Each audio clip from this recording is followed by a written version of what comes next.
ponerse a pensar cosas que quizás antes no habían pensado. Les debe pasar con física, seguramente con análisis matemático, con álgebra. Es un salto escalón que hay que hacer, ¿no? No, por ahí no es que la cosa va yendo así paulatinamente, sino que de repente se vienen nuevos conceptos, nuevas ideas y nuevas formas de pensar para ustedes también, quizás. Entonces, puede ser que hay que tratar de dar ese empujón inicial y para así poder seguir. Yo sé que, bueno, el otro día les pregunté si más o menos entendían, si venían bien. La mayoría me respondió que no entiende poco y nada. Por eso yo les vuelvo a preguntar cómo estamos en el nivel de entendimiento con las clases. ¿Se puede seguir? ¿No se puede seguir? ¿Alguien entiende algo? ¿No se entiende? Seamos francos. Flojos. Flojos. Nada. Alguien, venimos mal así, ¿no? Más o menos. Han repasado los videos, se han puesto a leer.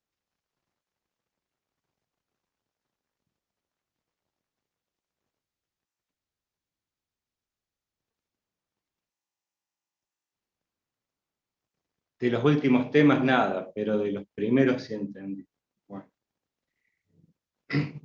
Bueno, mire, yo sé que el tema de tutoría, el tema de lentes, cuando empezamos a hablar de las primeras superficies refractantes, la segunda superficie refractante, ahí la cosa creo que se empezó a poner compleja, ¿no? Yo por lo menos es lo que presiento de la experiencia que tengo, que quizás el tema de espejos es más amigable porque tenemos una sola superficie reflectante, entonces se hace más llevadero, estamos trabajando en un solo ámbito, entonces es más entendible. El tema de espejos esféricos, yo creo que la deducción de la ecuación gaussiana de los espejos esféricos la tienen que entender. Digamos, cuando planteamos los espejos, por ejemplo, que dimos como ejemplo, espejo cóncavo, tienen que entender palabras claves, ¿no? Eje óptico, objeto óptico, instrumento óptico, mejor dicho, objeto emisor de luz, imagen, todo eso, se entiende eso, ¿no es cierto? El significado de esas palabras, ¿no es cierto?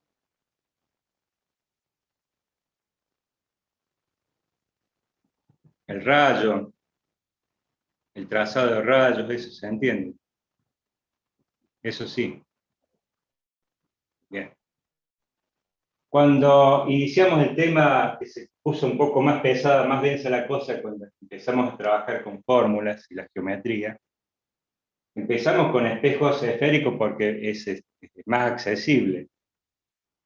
La deducción que hicimos aquí a partir de considerar los rayos notables que van al centro y los que pasan por los que van al vértice, perdón, los que pasan por el centro, que este es el punto de formación de imágenes, y aquí deducimos la ecuación gaussiana 1 sobre P más 1 sobre Q igual a 2 sobre R, y de ahí fuimos enunciando lo que es el concepto de foco. ¿Entendieron lo que es el foco? Ese punto estratégico para el caso del espejo. Sí. Bien. ¿Cómo se deduce esta fórmula? Eso lo tienen que entender. en un desarrollo que yo les pida espejos esféricos lo tienen que hacer. El concepto de la relación de tamaño, la magnificencia, que nos puso el P, está relacionado también y se tiene que llegar a entender. Luego pasamos a refracción, donde hicimos el ejemplo de la moneda en la fuente, ¿no? La refracción a través del agua, por ejemplo.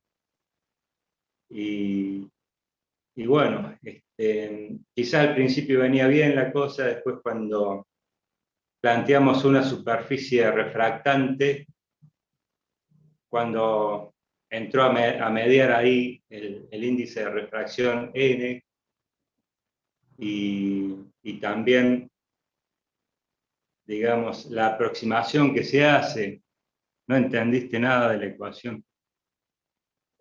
¿Cómo se dedujo esta ecuación? ¿No la entendiste?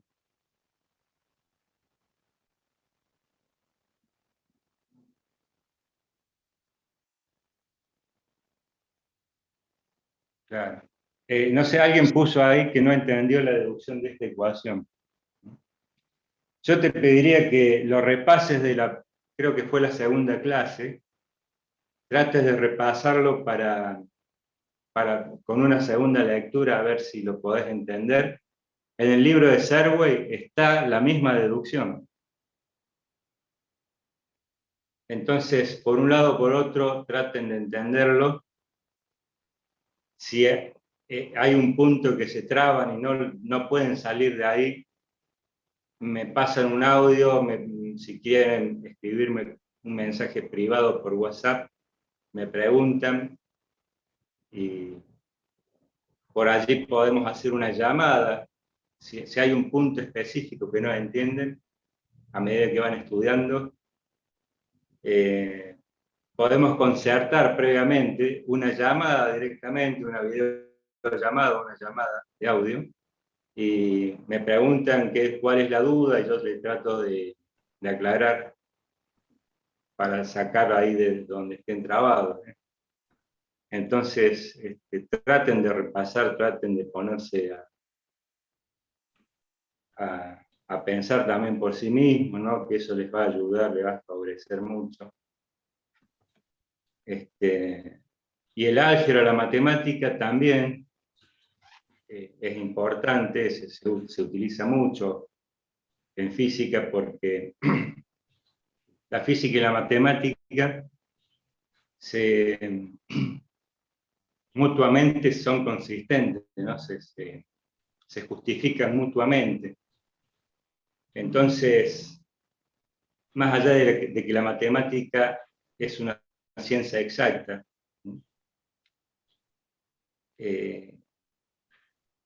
a tal punto que está definido el concepto ideal de una línea perfecta, un punto perfecto, ¿no? Las figuras geométricas perfectas.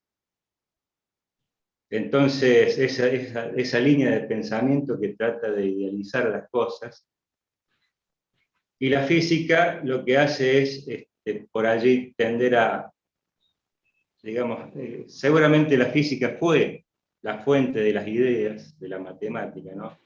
El solo hecho de pensar a contar cosas y dar un número es un proceso físico realista, ¿no? Entonces, a partir de la realidad se va generando la matemática, y por supuesto la matemática se fue consolidando y justificándose, autojustificándose a través de axiomas y teoremas, definiciones. Entonces, y la física siempre fue el punto que tratar de llevar la matemática a la realidad, ¿no? Entonces, si uno encuentra ciertas relaciones, ciertos patrones de comportamiento en la naturaleza, llamadas leyes físicas, se puede predecir a través de la matemática, por ejemplo, y proyectar un comportamiento a futuro de lo que pueda ocurrir. Entonces, ahí se enlaza la física con la matemática, y aparte la física tiene el problema de que no puede idealizarse en un punto, una recta, sino que a lo sumo se puede aproximar al concepto matemático. Entonces,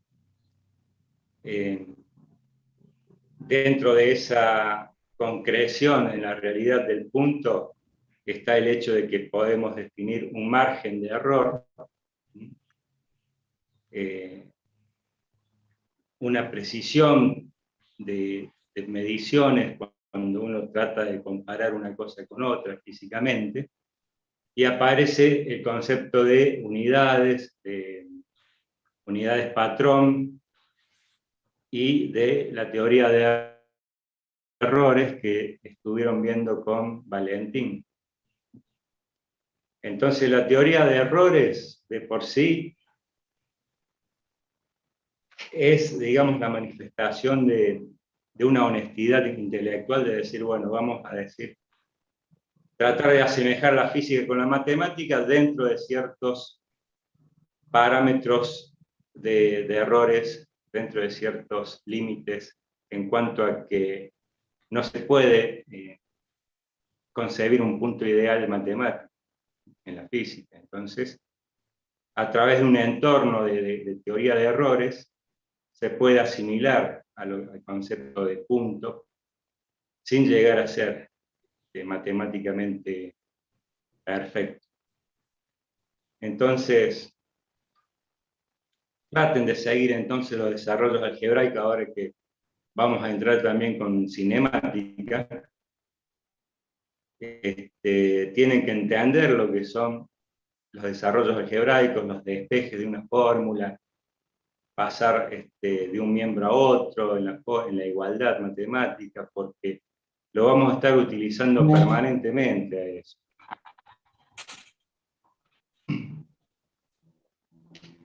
Entonces les decía, esta formulita tienen que entender cómo se deduce. Hablar de refracción, empecemos a ver lentes. Yo soy consciente de algebraico y seguir, ¿no es cierto?, la línea de pensamiento. Yo allí lo que hice fue desarrollar la primera superficie refractante para el caso de lentes, ¿no? Lentes esféricos. Entonces, como para tratar de entender de dónde vienen las cosas, ¿no? Yo, en un tema que yo les pida de desarrollar lentes de magnificencia, es para calcular el tamaño del objeto reflejado. Claro, sí, es para eso. O digamos que la magnificencia relaciona los tamaños de la imagen con respecto al objeto.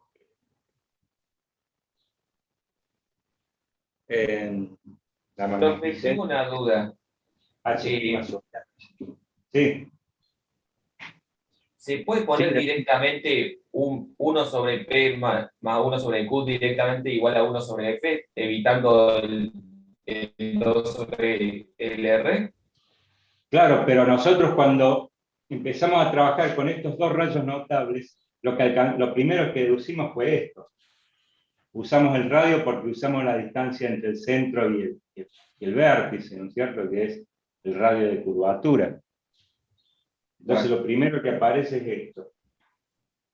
Luego, cuando planteamos que el objeto se va al infinito o que todos los rayos vienen en forma paralela al eje óptico, se reflejan y pasan por un punto,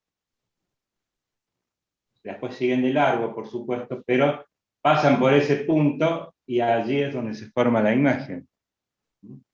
Perfecto, gracias. Ese punto lo definimos como foco, y P infinito, Q igual a 2 sobre R, este que queda definido como R sobre 2. No es que queda definido, sino que se encuentra que el foco está a la mitad de la distancia radial entre el centro y el vértice.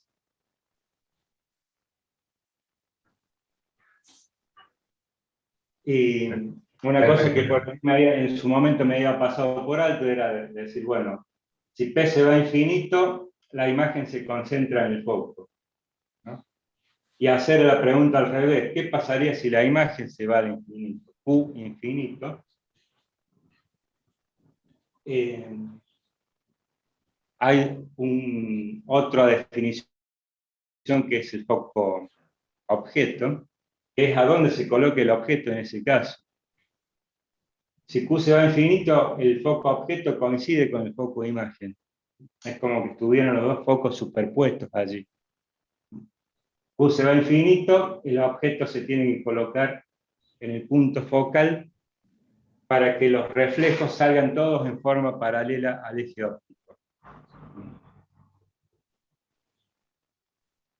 Entonces, quizás allí me faltó hacerles notar que acá se superponen los dos focos. Después, cuando vimos superficies refractantes, los dos focos aún permanecen como concepto, pero ya aparecen separados. Entonces, luego viene la segunda superficie refractante, donde se intercalan las dos fórmulas. Y bueno, yo soy consciente que ahí es un poco difícil de digerir todo esto. Pero yo se los cuento para que ustedes vean de dónde viene la fórmula del constructor de lente. Yo en lentes me conformo con que ustedes sepan interpretar bien la formulita del constructor de lentes.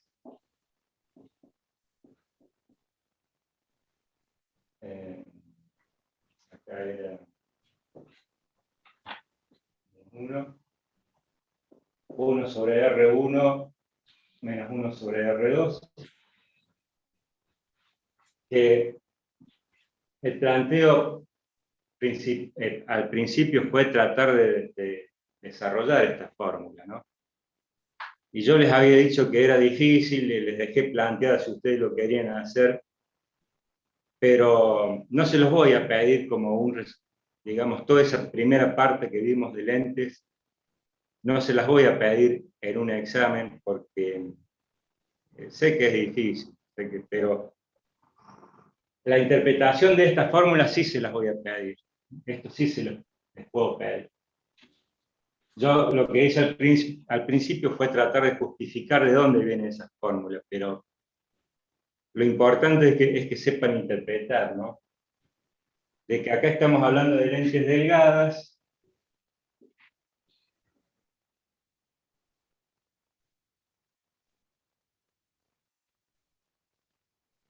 de que estamos hablando, por ejemplo, para el caso de una lente biconvexa, que este N que está acá es el índice de refracción del vidrio, que está compuesto como instrumento refractante, ¿no?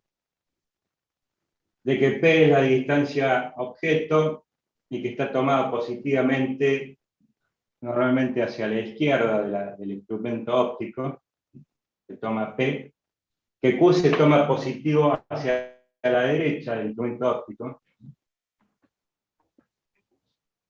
que los radios se toman positivos si el centro está hacia la derecha del objeto óptico, del instrumento óptico, y negativo si está hacia la izquierda.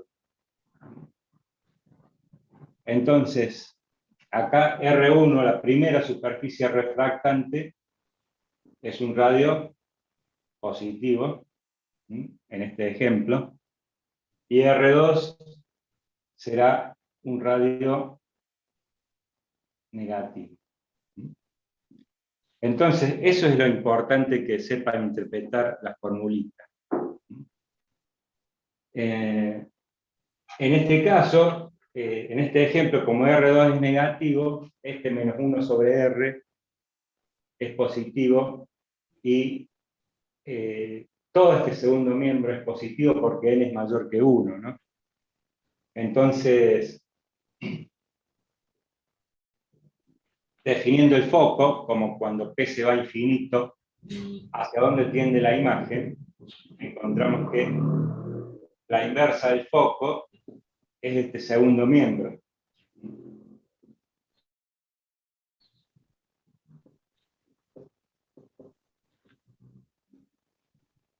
Entonces, si este segundo miembro es positivo, hablamos de foco positivo, y cuando se trabaja con lentes, los rayos notables que se utilizan son los rayos que pasan por los focos, ambos focos, foco objeto y foco imagen, y que el rayo que va hacia el centro del instrumento óptico no tiene desviación, porque es como que atravesara la ventana, el vidrio de la ventana.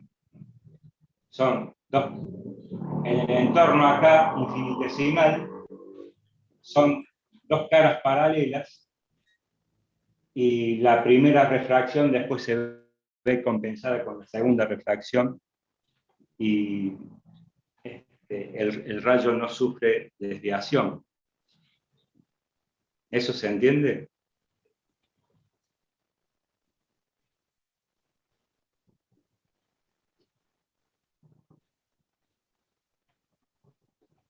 ¿Se ¿Puedo entiende por repetir qué eso? el rayo que pasa por el centro del instrumento óptico no tiene desviación en el centro de la lente?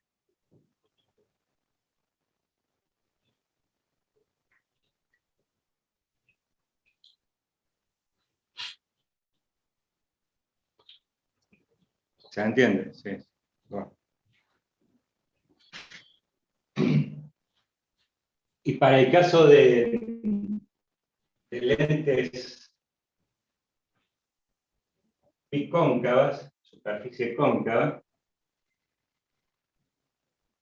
en este caso, que son las lentes divergentes, les expliqué que los radios son negativos ambos, perdón, no ambos, el radio 1 es negativo, porque está hacia la izquierda, el centro está hacia la izquierda del instrumento óptico, y el radio 2 es positivo, porque está a la derecha. Entonces, en este caso, siendo n mayor que 1, este primer paréntesis positivo, R1 negativo, R2 positivo, precedido del signo menos, este paréntesis es siempre negativo.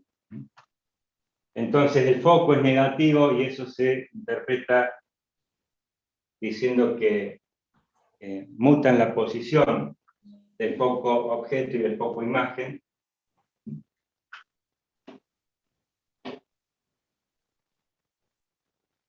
Entonces,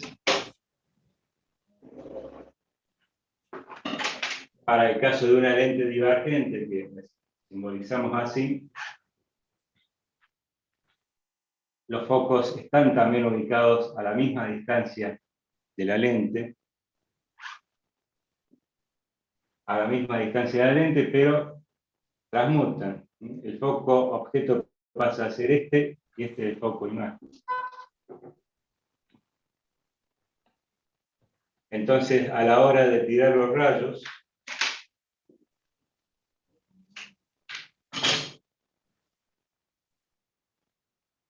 los tres rayos notables que se utilizan en lentes, entonces son el rayo que pasa por el centro de la lente, sin desviación, el rayo que va en forma paralela al eje óptico, se refracta como proviniendo del foco, no, disculpe, este es foco imagen, al revés. El foco imagen, digamos, se refracta como proviniendo del foco imagen. Y un rayo que se dirige al foco objeto se refracta en forma paralela al eje óptico. Entonces, en este caso, no hay posibilidad de que sino que para ver la imagen hay que pararse del otro lado de la lente como observador y ver qué pasa con la prolongación de los rayos refractados.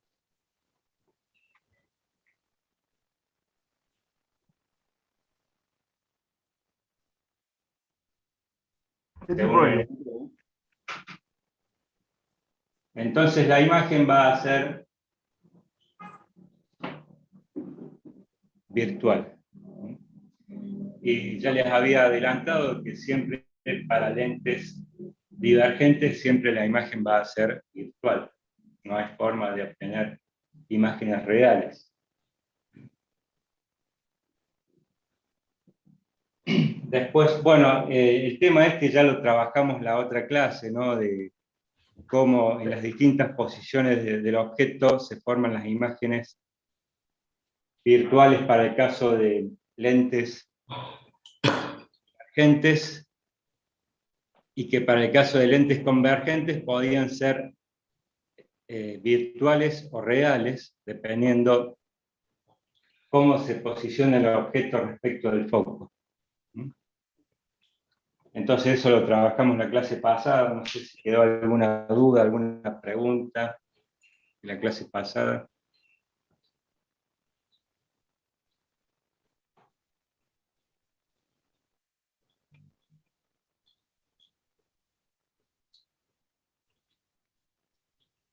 Así es divergente, con foco negativo.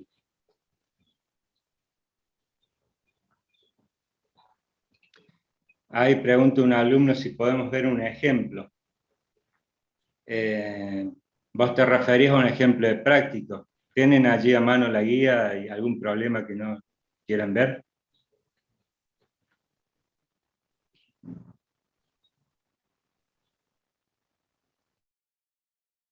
O sea, un ejemplo práctico, como muchas veces por allí, un par de veces me han pedido, la guía de óptica, por supuesto.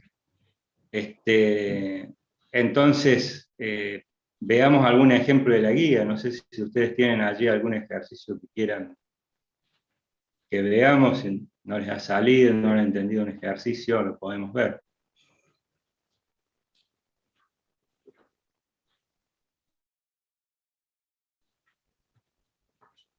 O sea, ejemplo numérico es un ejercicio de la guía. Ustedes les parece que así van a comprender mejor el tratamiento de las fórmulas a través de un ejercicio de la guía. En este momento lo podemos ver. Si tienen allí a mano un ejercicio, me lo dictan, yo lo escribo y lo tratamos de resolver.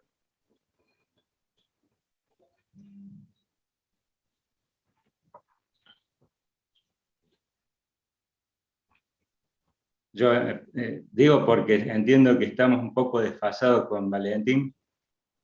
Con Valentín ya en la clase pasada empezaron con óptica, ¿no es cierto?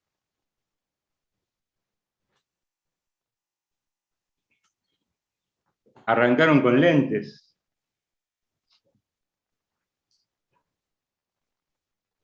No hicieron ningún ejercicio.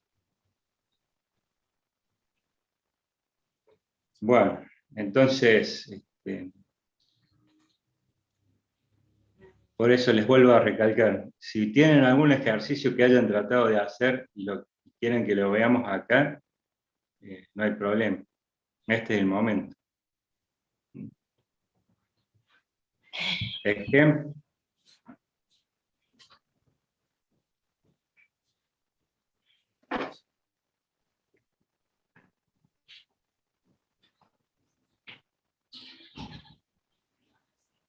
Bueno, entonces, y ejemplos, ¿qué otro ejemplo que a mí se me ocurre pensar, que son ejemplos que están ahí en el Serway?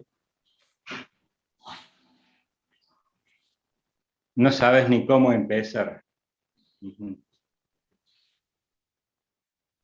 Por eso, pero si ustedes no me transmiten algún ejercicio que quieran que veamos de ejemplo, yo no sé por dónde empezar tampoco. Yo conozco las fórmulas, conozco la situación de los ejercicios, pero no me he puesto, ya hace años que no me he puesto a resolver un ejercicio.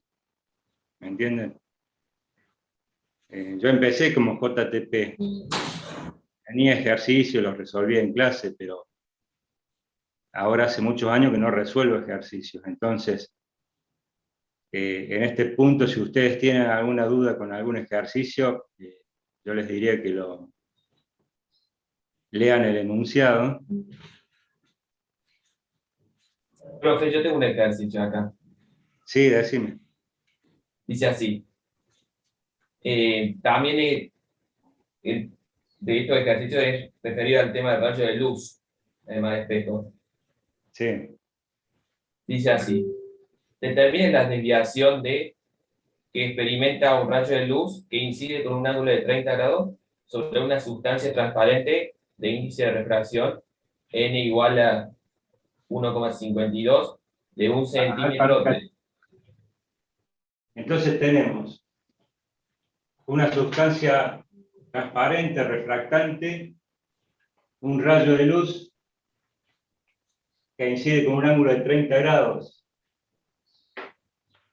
Sí. Con respecto a la normal sería... De 30 grados, sí. Sobre la sustancia transparente es con respecto a la normal. A la normal, acá 30 grados. Sí, pero vos sabés que va para el otro lado. Del otro lado viene. O sea, me refiero que viene del segundo cuadrante. Ah, del otro lado.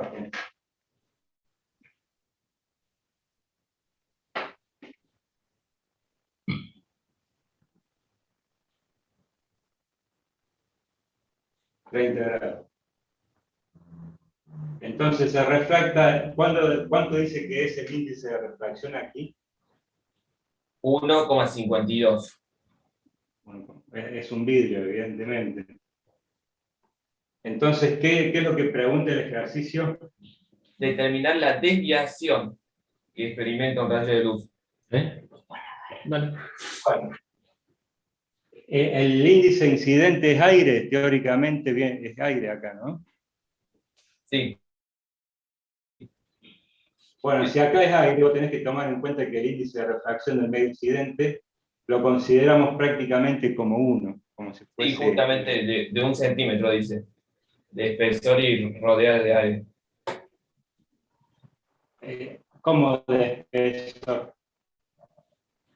Después dice así, y te lo leo de vuelta. Sí. Determine la desviación que experimenta un rayo de luz que incide con un ángulo de 30 grados sobre una sustancia transparente de índice de refracción n igual a 1,52 de 1 centímetro de espesor y rodeada de aire. Ah, ajá. Entonces así. Sí. Tiene un espesor de 1 centímetro.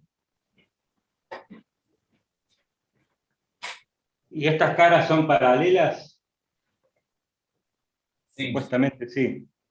Acá en el gráfico sí me lo muestra paralelo. Entonces acá lo que va a pasar, bueno, acá más o menos es lo que pasa cuando decimos, en el caso de lentes, que hablábamos del rayo que pasa por el centro, no sufre desviación y solamente sufre un pequeño desplazamiento que se considera en ese caso despreciable, pero acá lo que está preguntando es, no, sería como una lente de radios infinitos gruesa. Entonces, acá lo que va a pasar es que primero se va a refractar el rayo, porque como este índice de refracción es mayor que el incidente, el rayo tiende a acercarse a la normal. La ley de Snell te dice NI por el seno de tita I igual a NT por el seno de tita T. Entonces este vendría a ser tita T en este caso.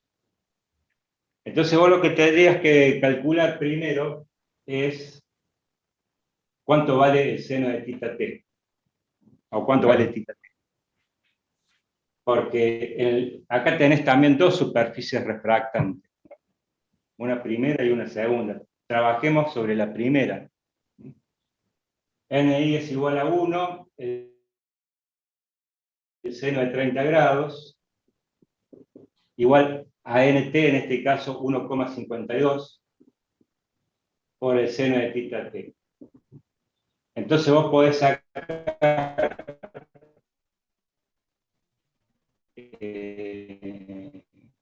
el seno de θ t, tenés que hacer 1 dividido 1,52.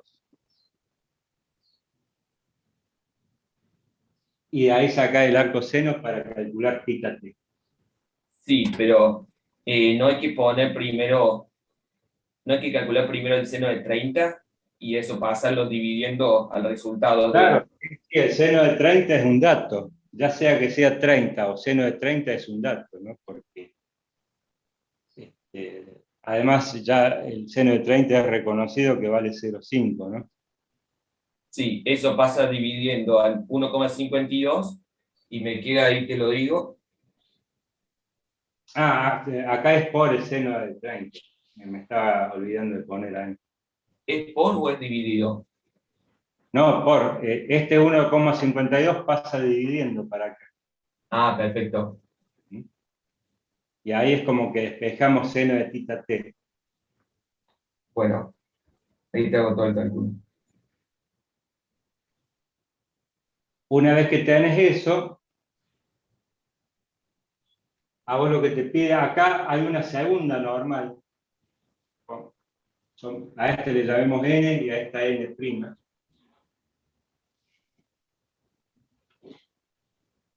Hay una segunda normal porque hay una segunda superficie refractante, ¿no? Entonces, como acá, en este caso,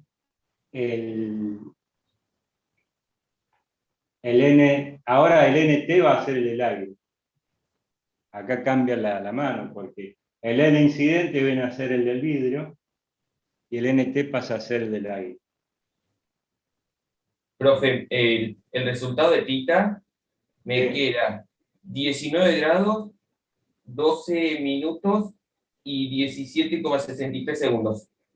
Dejemos 19 grados nomás. Ahí está lo que les decía, que la matemática, digamos, es exacta, pero en física tenemos que trabajar con los grados de precisión de las mediciones, entonces, el orden de precisión de las mediciones. Entonces, por allí habría que calcular el error de las mediciones y para ver hasta dónde tiene sentido seguir agregando, por ejemplo, los minutos y los segundos.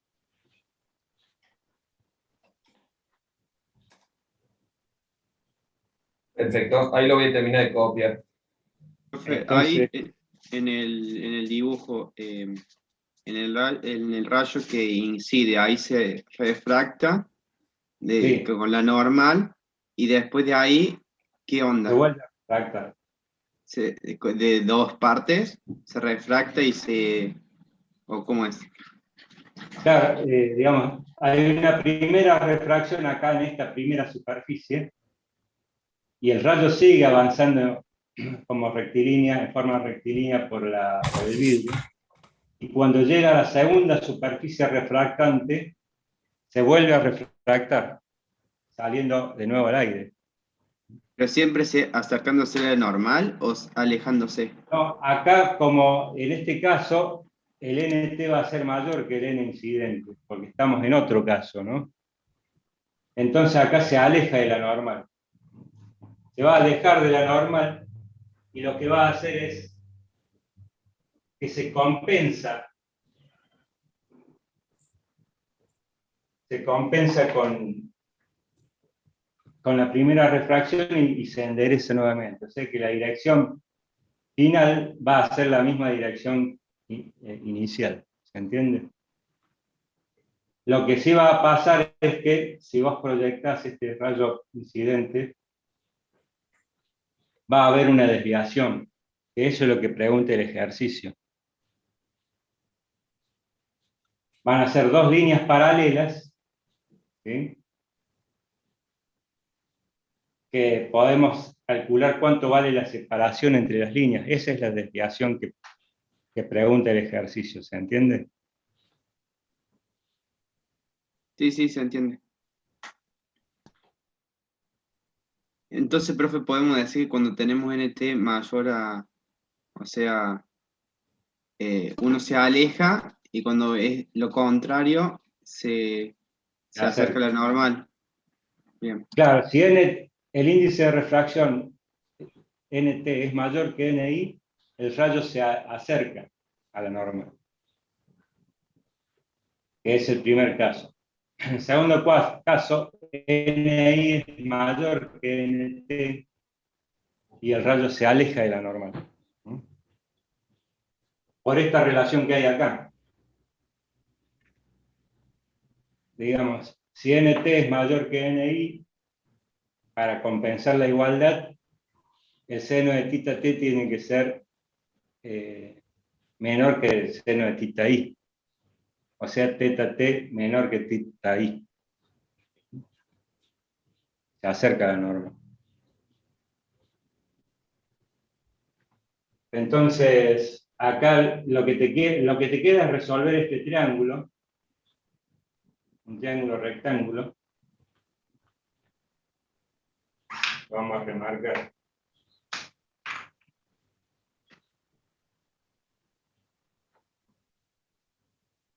¿Se ve ahí o lo hago más grande el dibujo? Se ve. Entonces, este θ t que calculamos son los 19 grados, este ángulo agudo allí. Y lo que hay que calcular en este caso es el cateto opuesto. Vos tenés el cateto adyacente. ¿Lo ven a eso? Lo vamos a hacer más grande. De última dibuja el triángulo nomás.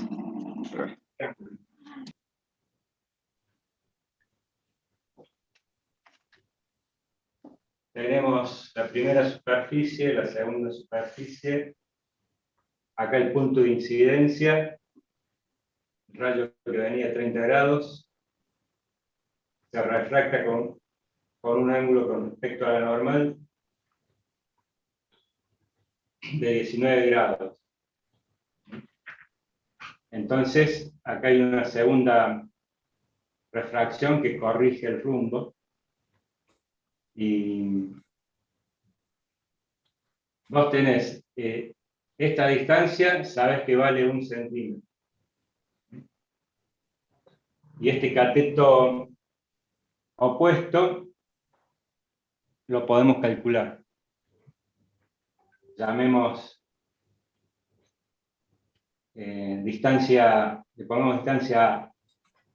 Entonces A va a ser igual, la tangente de 19 grados es igual a A dividido 1 centímetro. Entonces A va a ser igual a 1 centímetro dividido la tangente de 19 grados.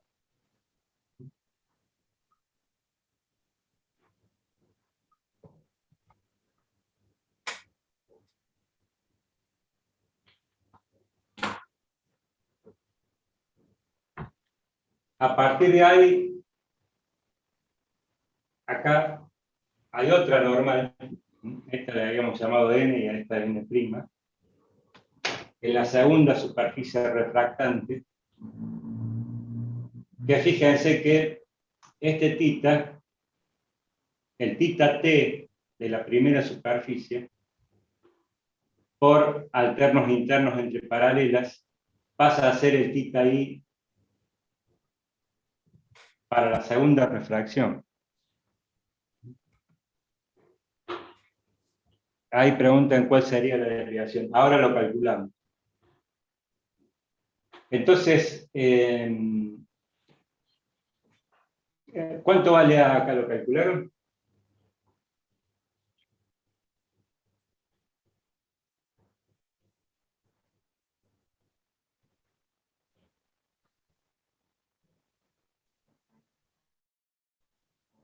¿Tiene la calculadora allí? Acá 2,9 me dice. ¿Cuánto? 2,9. 2,9. No, 2,9 centímetros. ¿En qué me equivoqué acá? Ah, no, perdón. La tangente de 19 grados es A sobre 1 centímetro. Acá me equivoqué.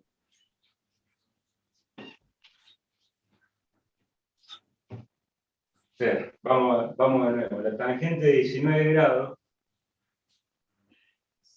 es igual a A dividido 1 centímetro. Ahí me había equivocado en el espejo. Entonces A vale 1 centímetro por la tangente de 19 grados. No era dividido, era por.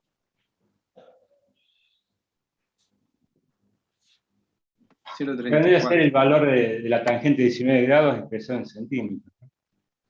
0,34. 0,34 centímetros. Entonces veamos la segunda refracción. A mí lo que me pide calcular el ejercicio es que si yo proyecto el primer rayo incidente hacia detrás del vidrio, la refracción, el rayo refractado finalmente, lo que pregunta el ejercicio es cuánto vale esta distancia.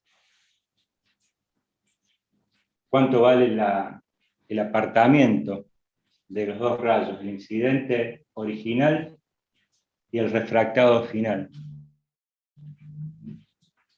Entonces, les decía, bueno, este 19 grados pasa a ser el ángulo incidente para la segunda refracción. ¿Y este θ cuánto va a valer? Este θt acá, θt'.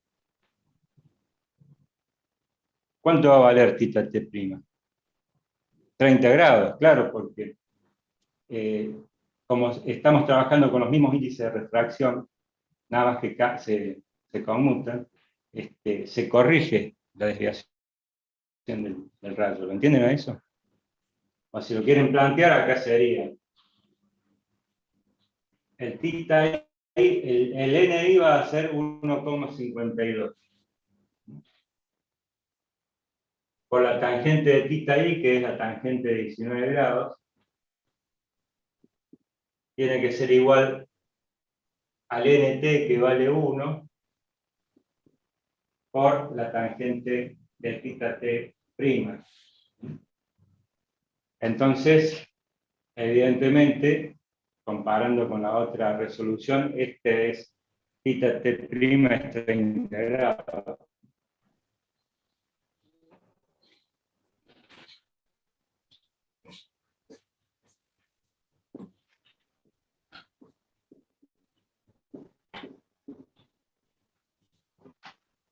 Entonces, para calcular esta distancia, si yo tengo este ángulo de 30 grados allí,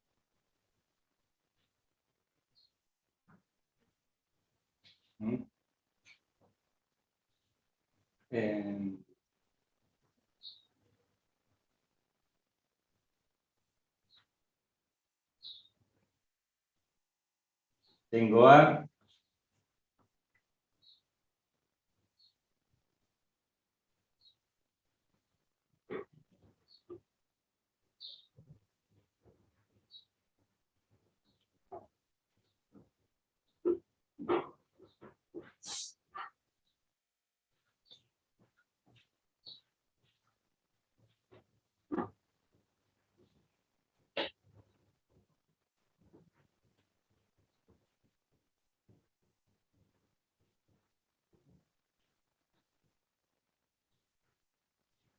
a ver, este A será este también, la misma distancia.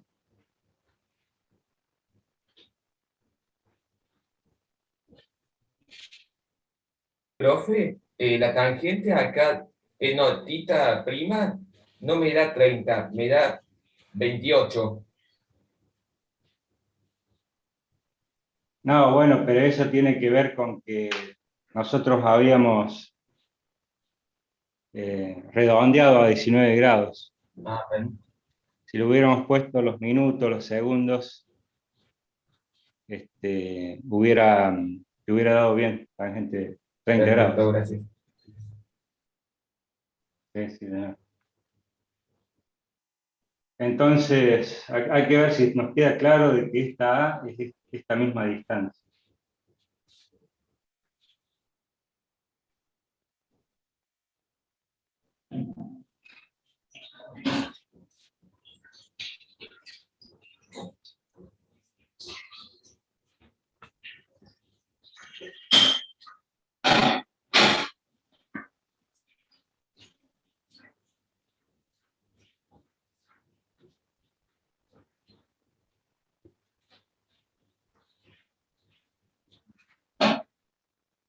Por aquí no está tan claro, ¿no? No es fácil Profe, yo creo justificarlo.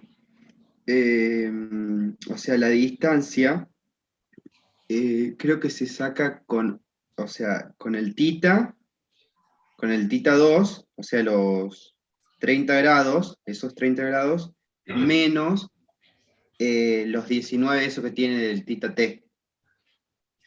¿Me entiende? Vos decís de sumar, de hacer una diferencia de ángulos, pero ¿a dónde la ves acá que te justifique a vos que esa diferencia de ángulos te va a dar el resultado? ¿O va a estar relacionado con el resultado final?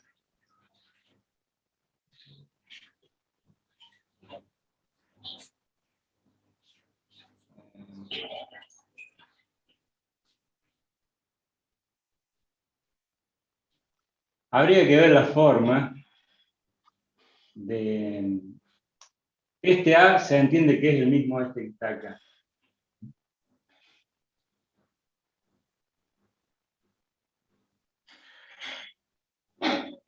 Y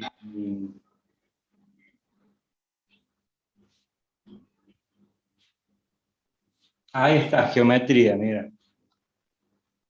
Ustedes ven que esta A que calculamos acá, como este cateto opuesto al ángulo de 19 grados, es el mismo que está acá.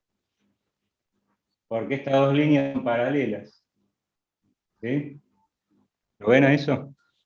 Sí, sí. ¿Lo ven? Entonces fíjense que también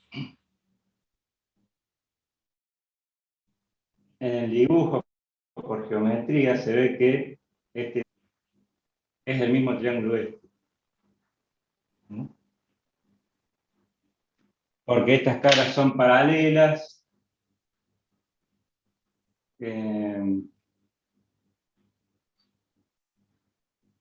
Acá hay que, si uno va a ser muy formal, hay que demostrarlo con leyes de geometría, como que ustedes vieron en geometría, que yo vi en el secundario también. Pero estos dos triángulos son iguales. Acá este punto está a la mitad de la distancia del espesor. Eso uno lo puede justificar geométricamente. Entonces, si estos dos triángulos son iguales, esto que remarco acá,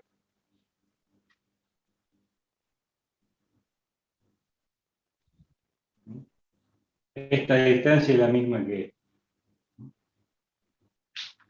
Entonces acá tenemos A, esta distancia. Y con eso podés calcular cuánto vale el cateto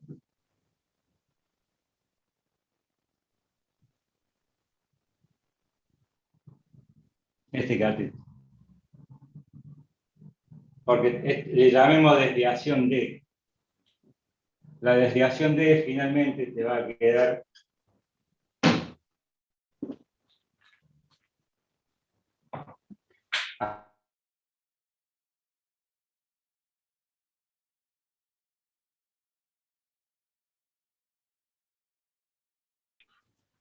entender que la suma de los ángulos interiores de cualquier triángulo vale 180 grados.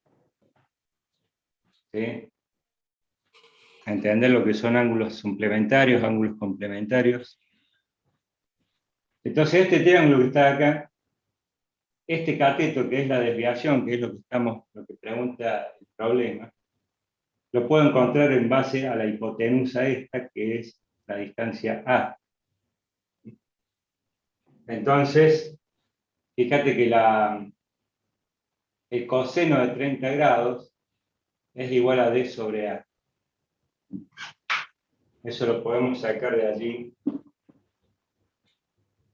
de la geometría, ¿no? El coseno de 30 grados es igual a D sobre A. Entonces D es igual a esto que encontramos acá, 0,34 centímetros.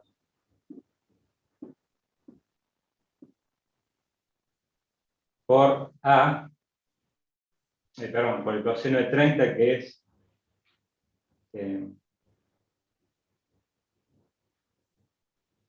raíz de 3 sobre 2. Si la memoria no me falla, con coseno de 30 es raíz de 3 sobre 2. Y así pueden calcular D.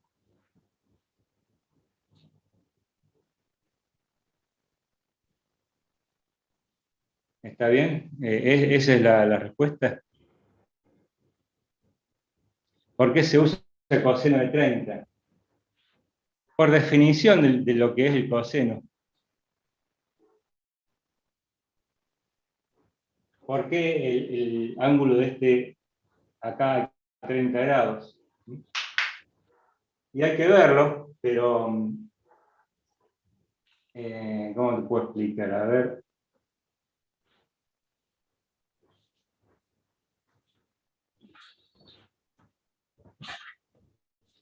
Queda chiquito el dibujo para explicarlo, ¿no? Vamos a tener que hacerlo un poco más grande.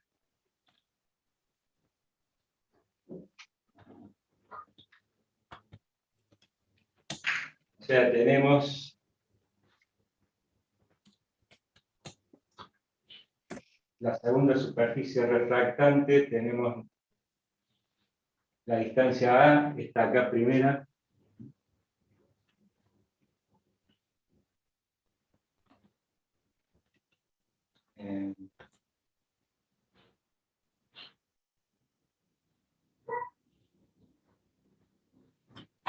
Acá con respecto a la normal, le dijimos acá hay 19 grados.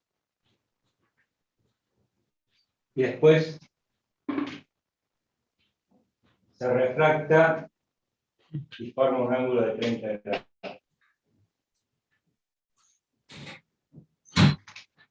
Este ángulo de 30 grados. Ahí no me parece muy bien. Parece 40.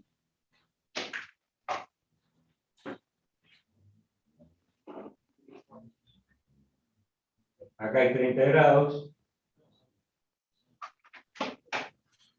Y lo que queremos encontrar es que a otra distancia A,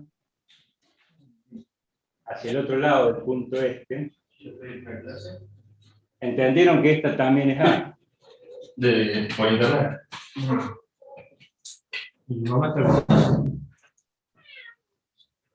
Entonces encontrar en este triángulo, este es un triángulo rectángulo, porque esta distancia D vendría a ser que acá hay 90 grados. Estas dos líneas son paralelas y esta es la distancia entre las líneas paralelas. ¿Esa línea siempre se va a trazar ahí? O sea, desde ese vértice para la desviación. ¿Cómo? Si esa línea siempre se va a trazar ahí.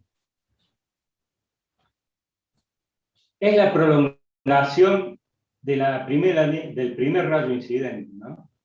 Si vos lo prolongás imaginariamente, no importa lo que pase con las refracciones, vendría a ser, la D vendría a ser la separación entre las líneas, el rayo incidente original y el rayo refractado final. Esa es la distancia de separación. O la desviación que hablo. La D. Entonces, si acá hay 30 grados, acá hay 90 grados, 90 más 30, ¿cuánto es?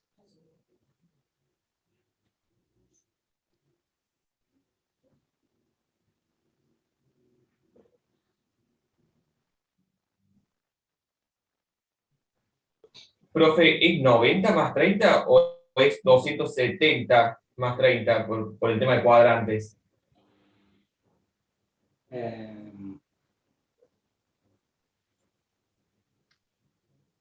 No, lo veamos así. Mira. Acá hay 30 grados. ¿Acá cuánto hay?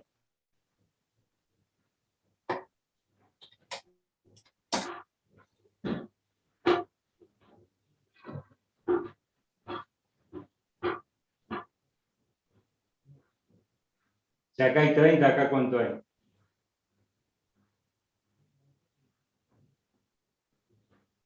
60. 60, ¿no es cierto? Entonces, si este es un triángulo rectángulo, la hipotenusa es A. ¿Estamos de acuerdo?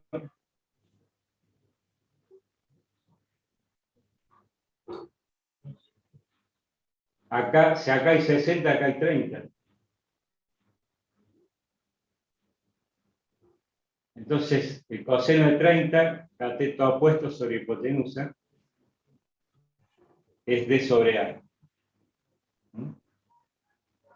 Y de ahí sacas que D es igual a A por el coseno de 30. ¿Lo ven?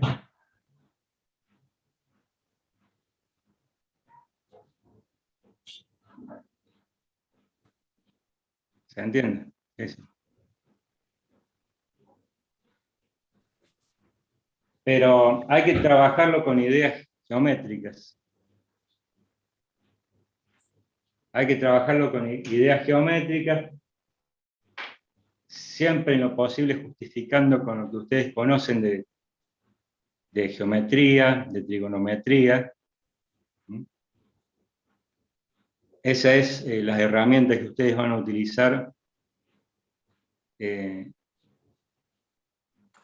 por ejemplo, en este ejercicio, más las leyes de refracción y las fórmulas gaussianas y la fórmula de magnificencia son las herramientas con las que van a trabajar en los ejercicios de óptica geométrica.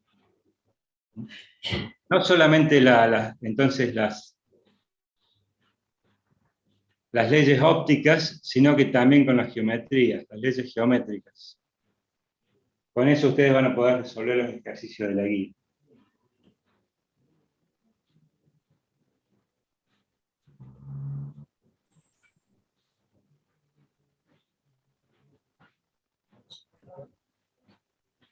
Bueno.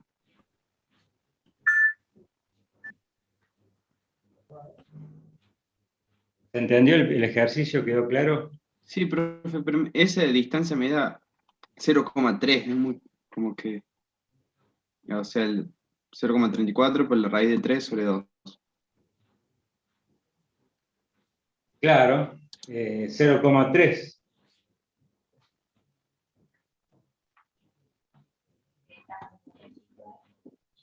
¿Y el ejercicio tiene la solución allí? Ahí te digo. Vos sabés que justamente la guía solamente tiene la resolución de los ejercicios pares, no de los ejercicios impares, quiero decir. Y este, como es par, no lo tiene. Bueno, entonces habrá que tener confianza de que lo que hicimos está bien. Digamos, no hay otro que lo haya hecho que supuestamente lo haya hecho bien. Que nos podamos comparar. Pero yo creo que debe estar bien ese resultado, ¿no?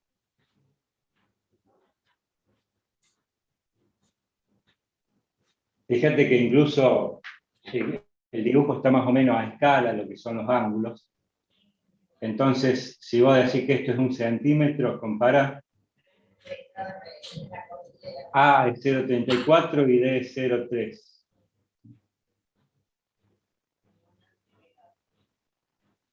.34 es un tercio prácticamente, ¿no? Sí, o sea que estamos más o menos. y 0,3 es un poco más chico. Yo creo que pica. Para mí que está bien ese resultado.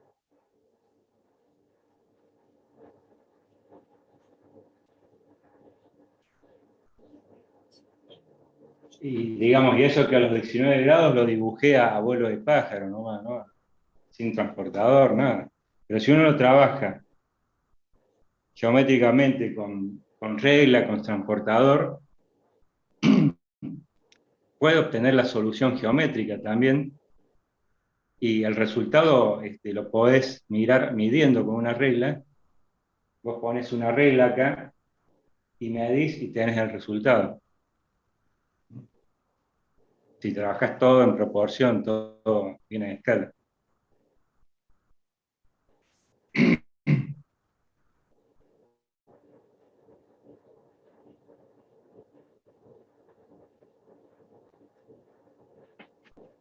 Bueno.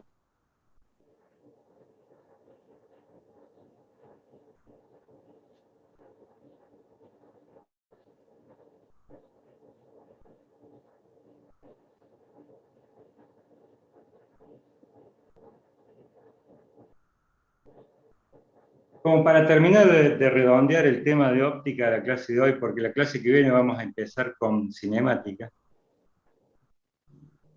vamos a plantear algunos fenómenos que se pueden explicar por el lado de la óptica geométrica, la refracción, la reflexión, que son ejemplos que están en el libro, pero que por allí, si no es que lo han leído, por ahí no lo han interpretado. Tratemos de entender por qué sucede lo que sucede. Por ejemplo, hay un ejemplo que está en el libro allí que habla del espejo retrovisor del auto. Ustedes vieron que tiene un manejo de posiciones tal que, si uno gira un poquito a la noche, puede tener la posibilidad de que la reflexión de las luces de los autos de atrás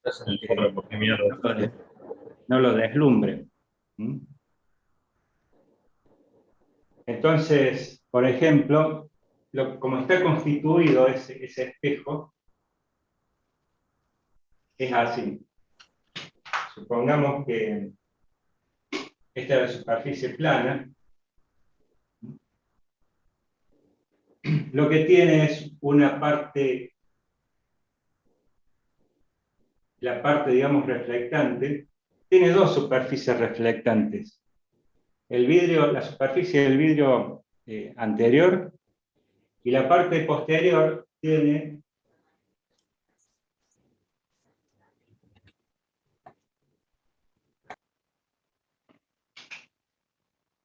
algo así, como tiene una pared paralela a la superficie anterior y luego tiene un quiebre de cada lado.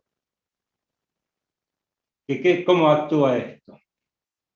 Digamos, en principio, si uno se pone como observador de día, los rayos reflejados, acá va a haber dos reflexiones, pero como esta es tan delgada, la distancia esta entre las dos superficies planas, paralelas, acá se produce una reflexión, ¿sí? Y también se acompaña de la segunda reflexión. Prácticamente el ojo lo interpreta como que es un solo rayo que viene reflejado donde viene toda la información del objeto emisor de luz.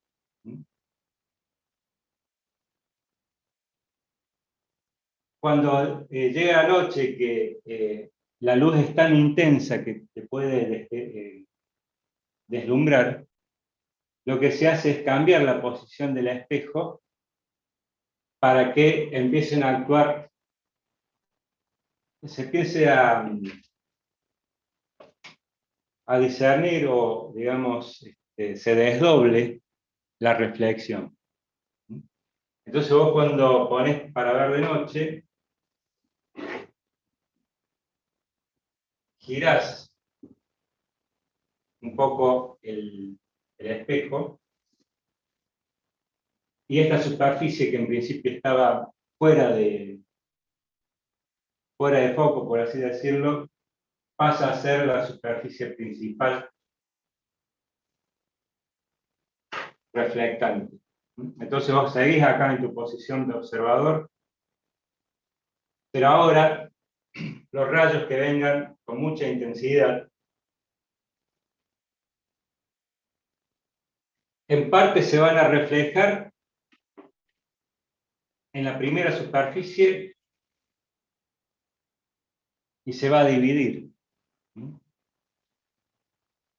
Y en parte, hay parte de la energía luminosa que va a salir y se va a reflejar en la segunda superficie especular, y esa sí va a ser la que va a ser percibida por la vista. Entonces, ¿qué ha pasado? Toda la energía que venía de forma intensa al principio se desdobla, y de tal manera que la información que nos llega a partir de la segunda superficie que refleja viene atenuada la intensidad de la luz, entonces no es tan molesta en esas condiciones. ¿Se entiende?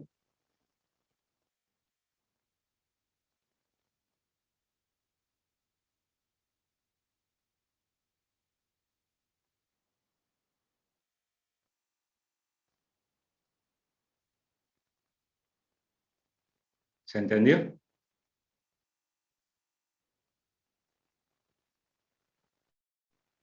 Sí.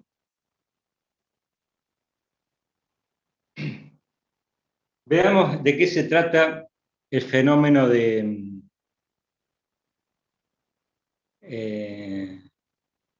¿cómo se dice? Cuando uno ve imágenes en el desierto, ¿cómo se llama? Cuando ve un oasis, ese fenómeno de Espejismo. binario. ¿Cómo es? Espejismo, ¿no es? Un espejismo.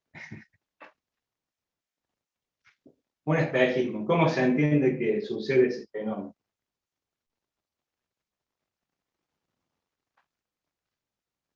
Supongamos que estamos parados en una ruta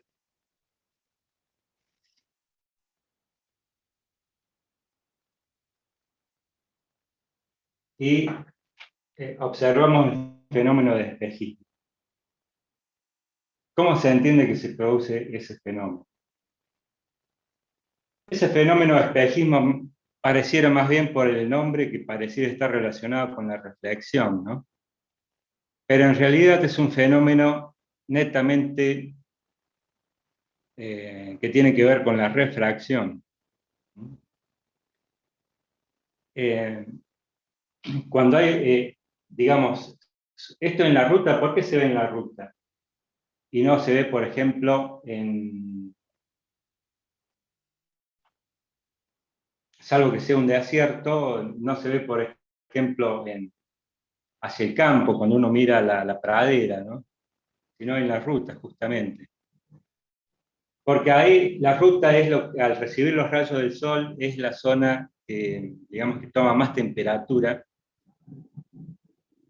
toma mucha temperatura el pavimento, entonces acá la razón fundamental es la temperatura, que hace que el aire circundante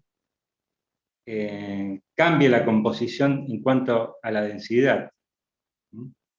Las capas más cercanas al pavimento las capas de aire se encuentran a alta temperatura digamos, por el mismo contacto con el pavimento del aire. Las capas cercanas tienen mucha temperatura del aire. Al subir la temperatura del aire, se pone menos denso, se aliviana, por decirlo. Al ser menos denso, comparado con las capas más arriba, tiene otro índice de refracción. Tiene un índice de refracción diferente. Imagínense que la luz cuando se propaga en el aire, si no ocurre ese fenómeno de que haya zonas de diferentes densidades, el fenómeno de propagación es en forma rectilínea.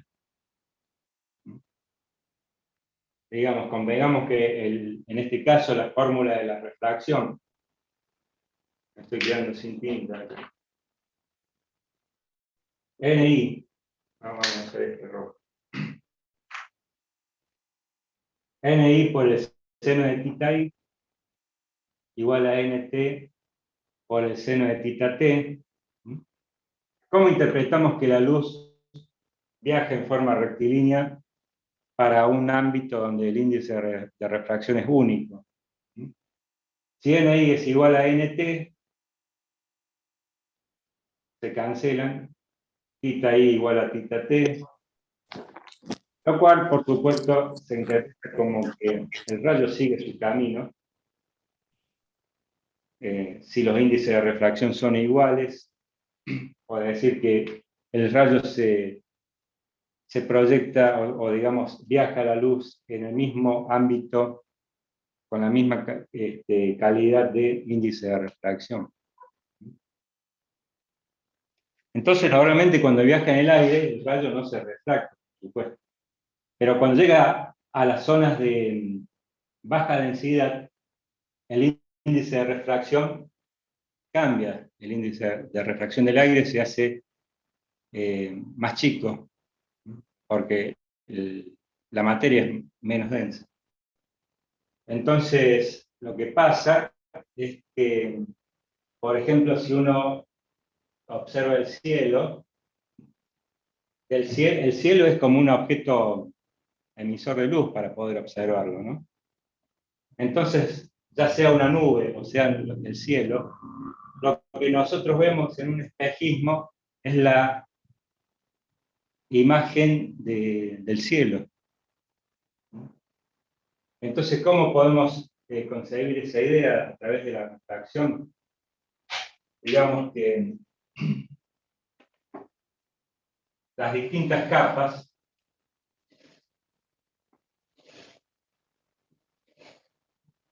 a distintas, digamos, al tener distintas temperaturas se forman distintas capas de índice de refracción diferentes. Entonces la luz que viene, ya sea del cielo o de una nube como objeto luminoso, en principio no tiene desviación. Mal con esto de que no se ve bien. No tiene desviación, pero cuando empieza a transitar por estas zonas, por estas capas de índice de refracción diferentes, lo que va a pasar es que se va a producir el fenómeno de refracción. Y por ejemplo, si este es tita I, al pasar a la segunda capa, el índice de refracción es más chico y el ángulo es más grande. Entonces, el rayo se desvía, alejándose de la normal. Y así sucesivamente, cuando pasa por distintas capas, el rayo se va desviando cada vez más, hasta que en algún punto se puede hacer observable, por ejemplo, desde la altura de un hombre, cuando vamos en el auto, podemos percibir la imagen de lo que sería el cielo, las nubes, y como nosotros en principio no conocemos esto que está pasando ahí con el tema de las refracciones parciales, nosotros interpretamos como que esa imagen proviene de algún punto lejano sobre el pavimento. Entonces lo interpretamos como que ahí se ve como si fuese agua, algo fluido allí. Entonces, así es como lo interpretamos inconscientemente. Sí, sí, estoy explicando el fenómeno de espejismo. Sí. Cuando en realidad lo que estamos viendo es la imagen del cielo. ¿Se entiende?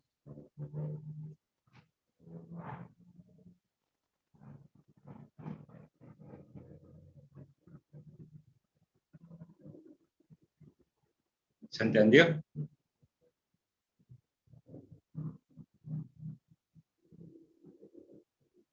Sí. Bueno. O sea que esto tiene que ver con la refracción, no tanto con la reflexión.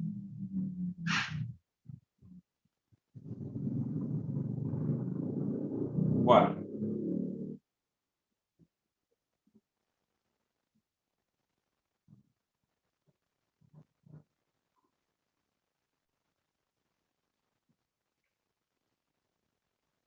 Bueno, entonces vamos a ir dejando por acá porque la verdad que este tema de las tintas me pone mal. No sé si quedó alguna pregunta pendiente, algo que quieran, alguna duda que les haya quedado de lo que hablamos.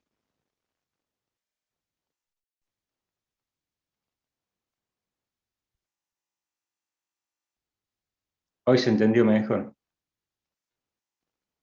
¿Cómo serían los parciales? Bueno, los parciales van a ser por Zoom. ¿Se entendió más? Bueno, qué bueno. Van a ser por Zoom y yo les voy a pasar lista al principio, los voy a ir conociendo, porque entiendo que lo mejor es cara a cara, ¿no es cierto? Este tema de la virtualidad por allí es, es difícil no poder conocerlos a ustedes personalmente. Entonces en el parcial aprovecho, nos tomamos unos 20 minutos, media hora para ir presentándose, yo los voy conociendo, les voy pasando lista, les voy anotando en la lista de los que vayan a rendir. Y después de eso, ustedes deberían conseguirse una cámara, ya sea con el celular o una cámara de computadora, cámara web, una webcam, para que yo los pueda ver. Y con micrófono, por supuesto, si es a través del celular, fácilmente lo pueden hacer. Y entonces les voy a dar temas, me los voy a dividir en dos grupos, seguramente, en 2 o 3 grupos, y les voy a dar 2 temas a cada grupo para que desarrollen. El examen se toma a la hora de clase. Pongamos que arranquemos a las 8 tomando lista, 8:30, 9:15, que estemos listos para empezar. Entonces les voy a dar los temas y ustedes van a desarrollar en 2 temas en 45 minutos, 1 hora más o menos. Y van a hacer desarrollos con explicaciones, como una monografía, con esquemas, dibujos, desarrollo de fórmulas y textos, donde van a poner lo que ustedes saben, lo que ustedes entienden. Y terminado el tiempo, tienen que sacar fotos y pasármelos por mail, por el mail personal mío, de las páginas que hayan completado, me pasan imágenes y yo después las corrijo. Así va a ser el parcial.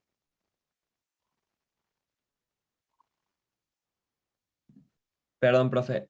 O sea, usted nos divide en dos grupos, pero cada uno hace un informe tipo, Claro, cada cada uno más en grupo grupo. hace, cada grupo hace los temas que les corresponden, ¿no es cierto?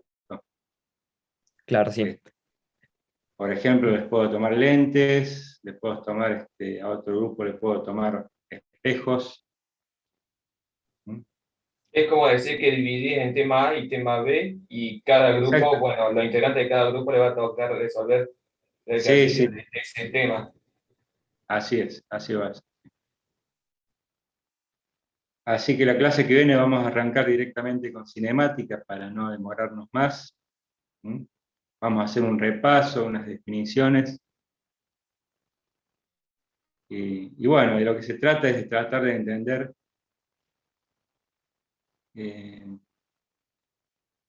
ir introduciéndose a la materia. ¿Mm?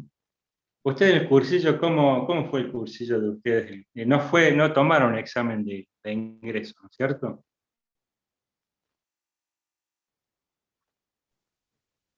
Sí tomaron uno en Ah, tomaron. diciembre. Bueno, el que supuestamente se rendía en enero generalmente, esta Sí. vez lo pasaron para diciembre, y después si aprobabas las 3 materias ahí, introducción a la vida universitaria, matemática y física, ya entraba directamente. La única diferencia con los exámenes de cursillo en febrero es que se aprobaba con 6. Ah, o sea que lo que ustedes normalmente lo hubieran tomado en febrero como examen de ingreso, se lo van a tomar en diciembre ahora, este año.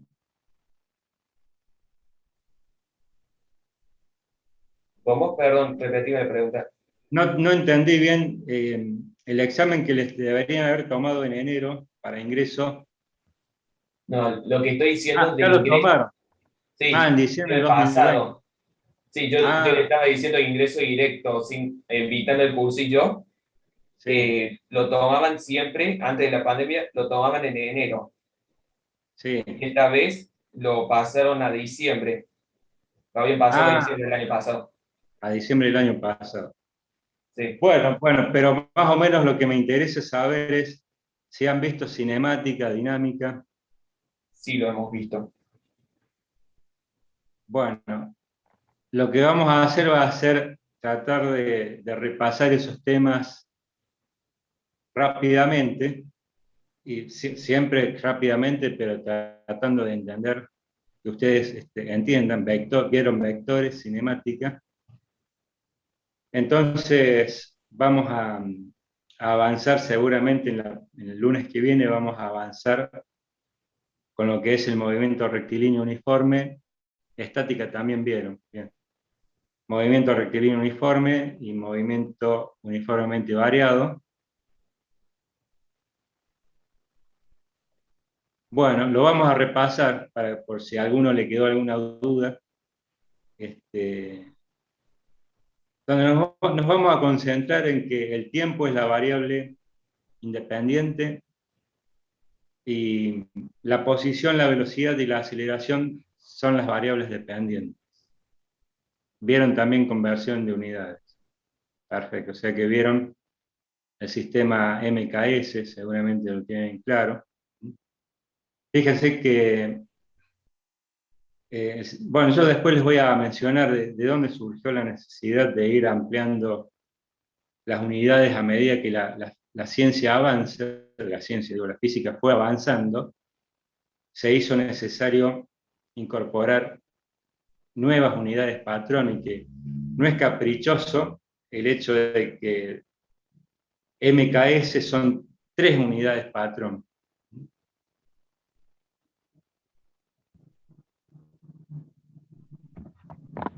El MKS, metro kilogramo segundo, como unidades patrón de longitudes, masa y tiempo. ¿Por qué no aparecen más unidades patrón?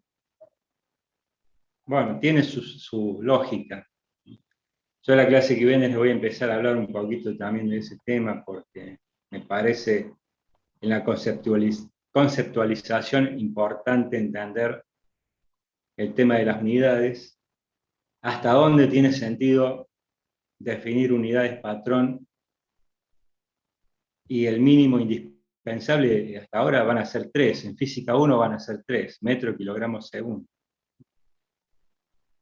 el año que viene en Física 2, cuando la física se mete en otra área, como es el electromagnetismo, se cae en la cuenta de que hace falta otra unidad patrón más y aparece el ampere como unidad de corriente, y que todas las magnitudes que se ven en física se pueden plantear en términos de esas unidades patrón. Metro, kilogramo, segundo, ampere. Entonces, tratar de entender por qué es así, en la descripción lo vamos a ver. Vamos a ver el concepto de velocidad, de aceleración, lo vamos a reperfilar, si se quiere, con un criterio más matemático, funcional. F en función de X, acá le vamos a llamar F en función del tiempo. Y bueno, tratar de pensar un poquito más allá de lo que ya tienen. Los voy a hacer renegar un poco. Digamos, lo voy a hacer tratar de pensar un poco más allá de lo que ustedes ya entendieron de cinemática y dinámica, porque hace también a la maduración. Profe, Bueno, sí, para la unidad 2, que bueno, si sería cinemática, ¿de qué material bibliográfico podríamos estudiar? pueden usar el Serway, pueden usar el Alonso Fin, el CERS, todos son buenos libros. Bien, y Y hay un libro en tiene, particular, hay un libro en particular, yo cuando tenía la edad de ustedes empecé a estudiar, estudiamos de ahí, que es el Rueder, salió la R,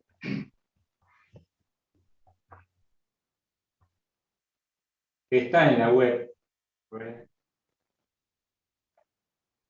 Mecánica Elemental se llama.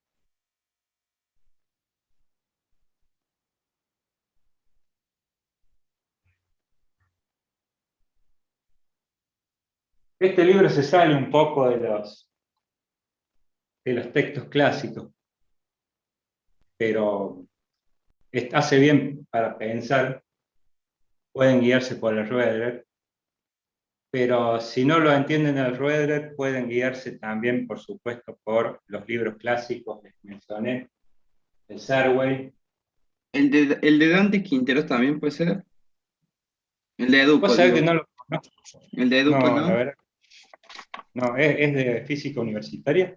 Sí, este de la UTN, el de Educo. Dice, Ah, no, no, ya es de física uno. sí, Sí, sí, sí, cualquier libro, salvo que sea un apunte. Si es un apunte, no lo recomendaría porque un apunte tiene muchos puntos que no aclara, ¿viste? Los apuntes generalmente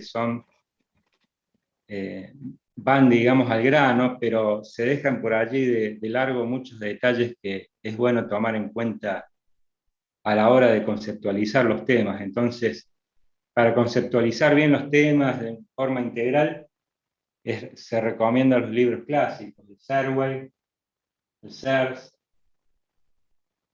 Estos son clasicazos de física para ingeniería, ¿no? El Resnick y el Alonso Fin.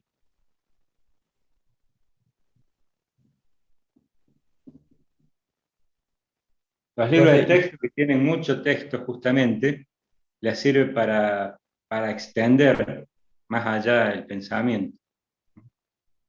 sí, profe, y usted cuando empezamos la unidad de óptica también nos recomendó estudiar el Serway y nos especificó Claro. varios capítulos. ¿Tiene especificado usted ahora capítulos del Serway de la unidad 2, por ejemplo? ¿O de los temas que usted va a dar en las clases? No Ah, ok, tengo, listo. digamos, por capítulos, habría que ver el índice, pero vamos a empezar con la cinemática del punto material, de la partícula. Bien, dale, muchas gracias. No, por nada. Y el Schroeder, tómenlo como un libro que si les resulta atractivo y entendible, lo pueden seguir de allí. Tiene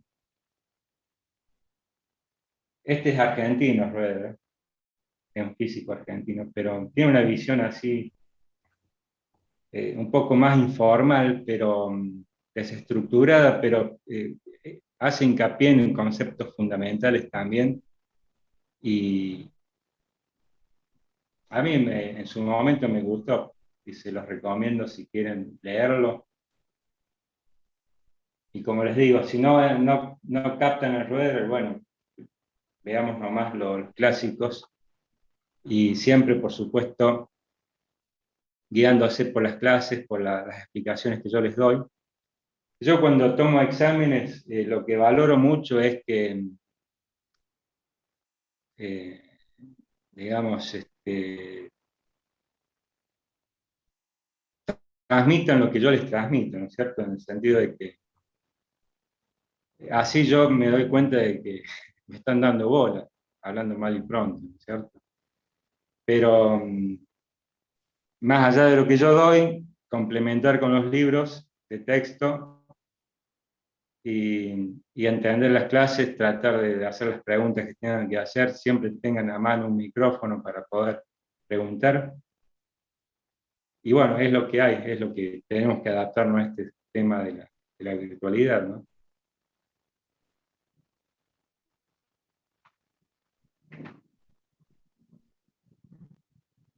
Bueno, entonces, si no hay más preguntas, dejamos por acá. La clase que viene empezamos con cinemática.